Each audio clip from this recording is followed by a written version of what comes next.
Bye, Orange. Where's na, Daddy? Daddy. Kiss, Daddy. Kiss, Daddy, kiss. Kiss, Daddy, wait naman. Laglag ka dyan. Kiss, Daddy, kiss. Bye-bye.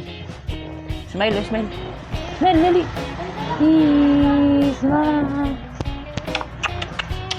Bye-bye. Where's na, Daddy? Where's na si Daddy? Dali. Bye na. Dali. Bye-bye. Love you. Bye-bye. Good day and finally, no?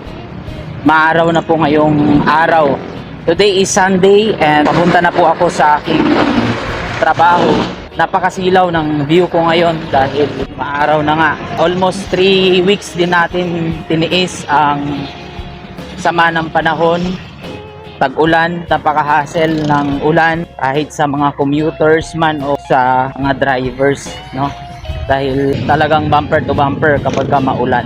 Ngayon, sobrang sikat ng araw. Na-miss natin to dahil almost 3 weeks na tayong nababasa sa mga lakad natin. And for today's video, punta po muna ako sa Hortaleza para bumili ng brush at clips, no, hair clips na gagamitin natin para sa aking training next month, September. May training po ang office para mas mapabuti pa natin yung ating trabaho at serbisyo para mas masatisfied pa yung ating mga kliyente. Samahan nyo ako sa journey ko at paglago ko dito sa aking trabaho vlog. Makakapulot din tayo ng aral dito.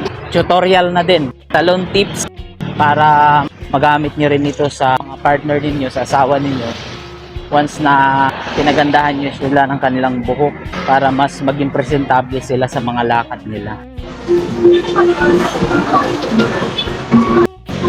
Pabili po ng yung brown brush. Okay na po ito. Thank you po. Ayan, wala nga palang small brush dun sa kaninang Hortaleza na pinagbilhan natin. So, try ko ngayon i-check dito sa kabila na branch nila ng Hortaleza. Yan po yung nasa harap na yan, ang branch ng Hortaleza. Check natin ngayon kung meron sila kasi kailangan ko po yun.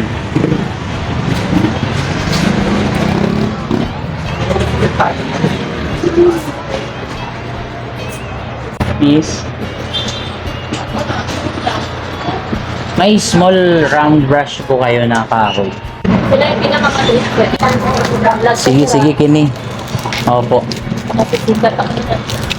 Shout out day ko kay ma'am, no, taga Sambuanga kuno siya. So maura niya akong response niya, katakatawa lang kay first time jud ako, no. Ito lang, sir. Opo, yan lang. Galing ako dun sa baba kanina. Sa isang Hortaleza. Oo niya, wala may gamay na. Oo. Wala may gamay na. Sa yung probinsya, sir. Kuan, CDO. Cagayan. Cagayan de Oro. Cagayan de Oro. Opo. Thank you, ma'am. Kaway. Bisaya na dako, way pakay way magbuot.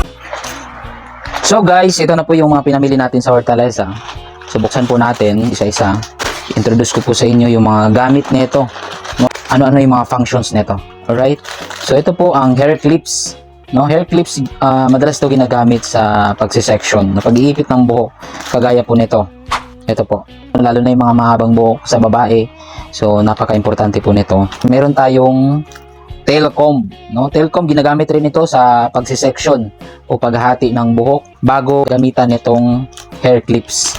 Tapos, meron tayo ditong mga iba't ibang size ng brush, round brush, no?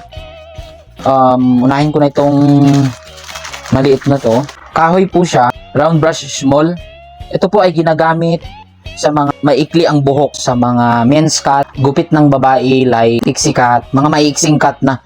So ito po ang madalas na ginagamit. Ayan po. Tapos the next one, meron tayo ditong medium size. Ginagamit po ito sa mga medium size naman na mga buhok like hanggang balikat, mga makakapal na buhok, sa mga bob cut, and yung mga medium size haircut no, lalo na po sa mga babae. Yung pangatlo naman, ito po. So ito po, large round brush naman ito. So walang ibang kaparehan nito. Gusto ko sana halos pare-pareho ng kulay. And matulis din sana yung dito po kaso wala. So ito po yung napili natin. Malaki po siya. So saan naman po ito ginagamit? Ito po ay gamit doon sa mga mahaba na talaga ang buhok. Like bra line na mga buhok and makakapal na buhok. Especially ginagamit po ito pagka ang buhok ay kailangang i-body, no, lalagyan ng volume.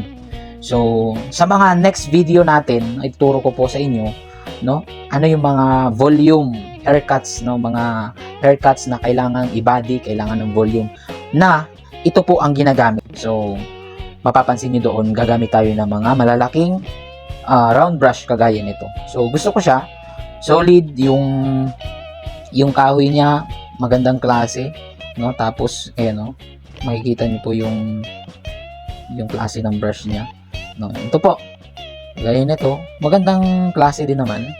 Opo. Then ito. So tatlong klase ng brush ang kailangan ko po para sa training this September, para mapagbuti ko po lalo yung serbisyo sa mga kliyenteng nagpapaayos ng kanilang buhok. Ano po? So ito po yung mga gamit, no? Mga gamit na kailangan ko po sa training this September. And guys, subaybayan niyo po ako sa aking trabaho vlog for more tips and tutorials pagdating sa pag-aayos at pagpapaganda ng mga buhok. See you sa next video and maraming salamat po sa panonood. Also, follow to my channel for more videos. Maraming salamat po.